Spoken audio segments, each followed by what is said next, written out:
Patrimoine. Salut sur vous. En quête de patrimoine, découvrons notre histoire. La vie des saints. 13 mai, nous fêtons la Saint-Servais. Servais, évêque de Tongres, était un véritable apôtre, remarquable par ses vertus, ses lumières, son zèle et ses miracles.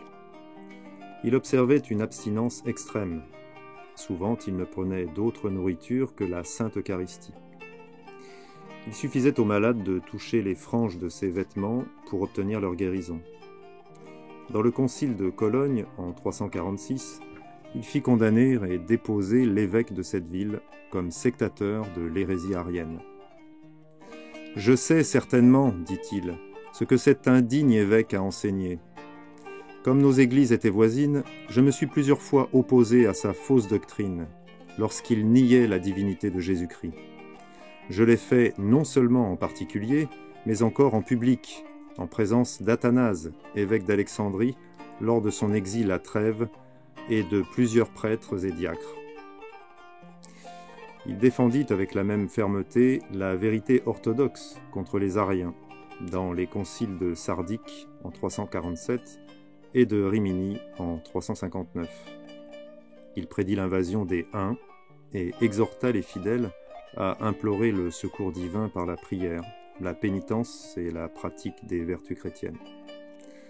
Tout le monde ajoutait foi à sa prophétie et à ses exhortations. Servais fut député au tombeau du prince des apôtres, afin d'y prier pour son troupeau. En revenant, il tomba entre les mains des Huns dans le nord de l'Italie.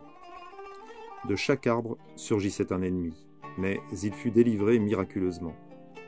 De retour à Tongres, il transporta à Maastricht les reliques des saints pour les soustraire à la profanation des barbares. Il y mourut le 13 mai 384. Monulf, évêque de Maastricht, bâtit une magnifique église dans laquelle il fit déposer le corps de Servais.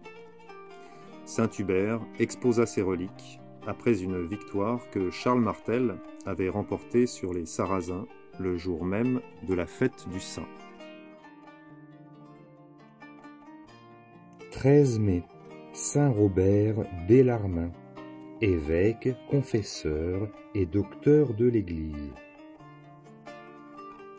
Né près de Florence en 1542, Saint Robert entra dans la compagnie de Jésus à 18 ans.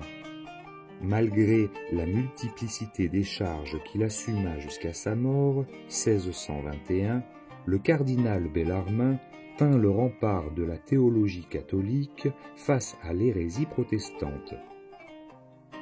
Professeur à Louvain, où il combattit l'enseignement de Baius contenant en germe le jansénisme, et au collège romain, où, tenant la chaire de controverse, il porta des coups fatals aux doctrines protestantes. Il fut aussi confesseur de saint Louis de Gonzague et de saint Jean Berckmann, conseiller des papes, membre de la curie romaine, théologien du Saint-Office pendant l'affaire Galilée, membre de la commission pour la révision de la Vulgate, archevêque de Capoue, où il se révéla un pasteur modèle, entièrement donné à la prédication et à l'assistance des miséreux.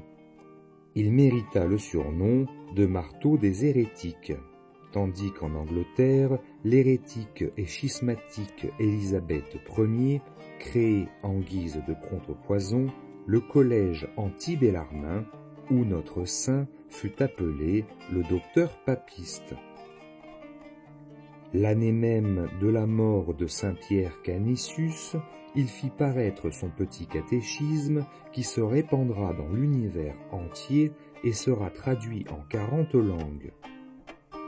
Saint François de Sales, que saint Robert Bellarmin soutint dans l'approbation de l'ordre de la Visitation, utilisait ce catéchisme pour enseigner la doctrine.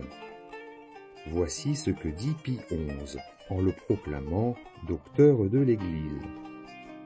Ce fut un homme très remarquable, théologien éminent, défenseur intrépide de la foi catholique et en même temps pieux, prudent, humble et très charitable.